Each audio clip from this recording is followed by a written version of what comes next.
Alhamdulillahirabbil alamin wassalatu wassalamu ala asyrofil anbiya'i wal mursalin sayyidina Muhammadin wa ala alihi wasallam walhamdulillahirabbil alamin.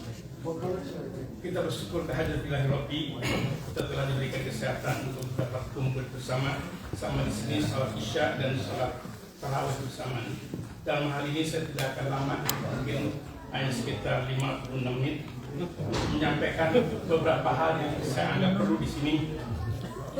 Kita ketahui adalah bahwa bulan suci Ramadan adalah bulan yang diturunkan Al-Quran Karim, dan di sini kesempatan kita untuk membaca Al-Quran Karim dengan tartil. Waratil Qur'ana tartila, baca Quran itu dengan tartil, artinya dengan perlahan-lahan, tidak terlalu cepat. Kenapa? Karena dengan perlahan-lahan kita akan meresap pengertian kita dalam Al-Quran Karim itu sendiri, juga akan mempengaruhi yang sangat besar.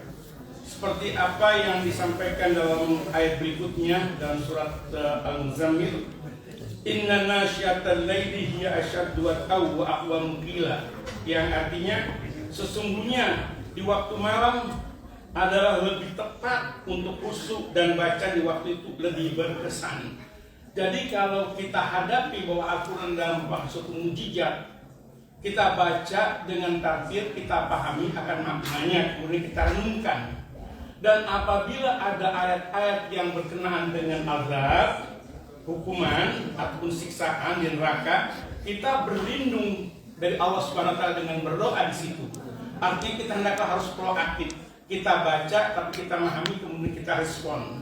Dan apabila ada ayat-ayat yang menunjukkan kepada kesenangan pun surga, lalu kita berdoa, Allahumma ja'alna minhum, ya Allah jadikanlah kami daripada ahli-ahli surga. Seperti itu. Karena Quran adalah sangat penting sekali. Kemudian yang kedua juga kita ketahui bahwa di malam-malam ini pun kita sudah boleh untuk artinya banyak-banyak beristighfar kepada Allah Subhanahu wa taala, seperti kita katakan yang diajarkan oleh Rasulullah SAW kepada Siti Aisyah, Allahumma innaka afun tuhibbul afwa fa'fu anni.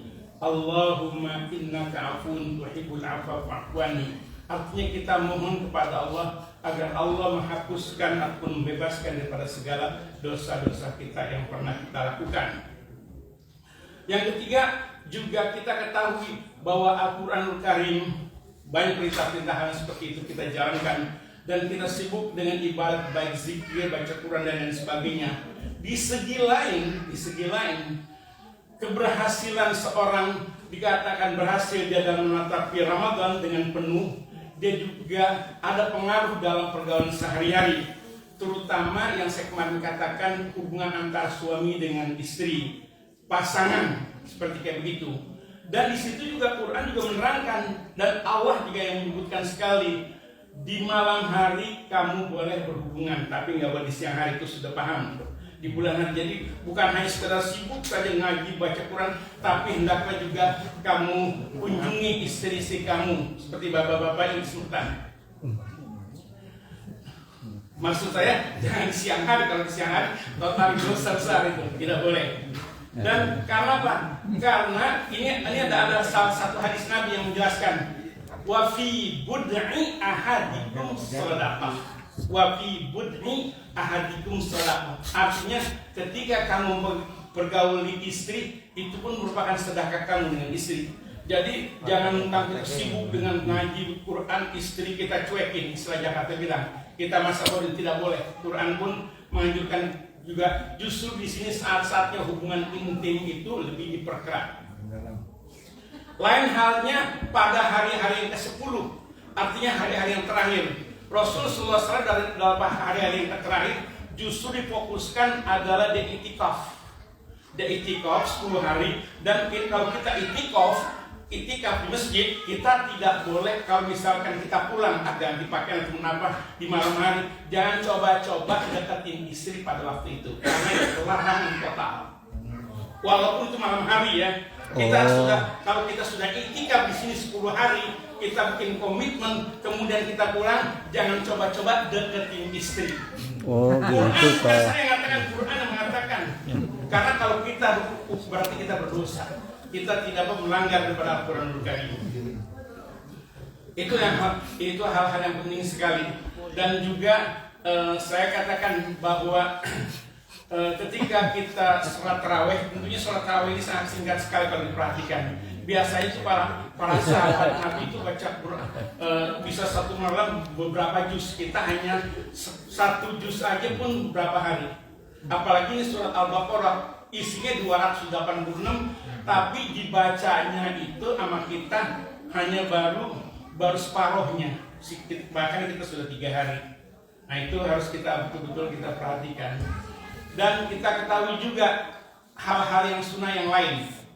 Disegerakan kita untuk berbuka puasa, disunahkan kita juga untuk mengakhirkan puasa. Artinya maksudnya diakhirkan kita untuk sahur. Jadi kalau kita berbuka puasa disegerakan untuk berbuka, sedangkan sahur itu kita lambatkan. Karena menurut sunnah Rasul seperti kayak begitu. Dan pada zaman Rasul SAW itu ada 2 azan pada waktu subuh. Azan yang pertama, azan yang kedua, fajrul kadzib wal fajrul shadiq. Ketika pada azan yang pertama itu kita sahabat masih boleh untuk makan. Karena apa? Karena pada waktu azan yang pertama dikumandangkan oleh Bilal. Kemudian pada azan yang kedua dikumandangkan oleh Ibnu Maktum. Jadi kalau kita sudah masuk Ibnu Maktum, kita sudah nggak boleh makan lagi. Jadi kalau misalnya di sini misalnya kan 5:55 misalnya kan untuk sholat subuh, kita masih 5:50 masih boleh, 5:52 masih boleh. Jadi jangan sampai pas untuk fajar. Mudah-mudahan hal yang singkat ini ada manfaat buat kita dan kita isi hari-hari kita ini dengan beribadah dan juga jangan lupa berzikir terus-menerus siang dan malam. Mudah-mudahan kita menjadikan jamaah yang betul-betul mengikuti sunnah Rasulullah SAW. Wassalamualaikum warahmatullahi wabarakatuh. Waalaikumsalam. Sallu sunnah al-witri raka'atain jami'a rahimakumullah.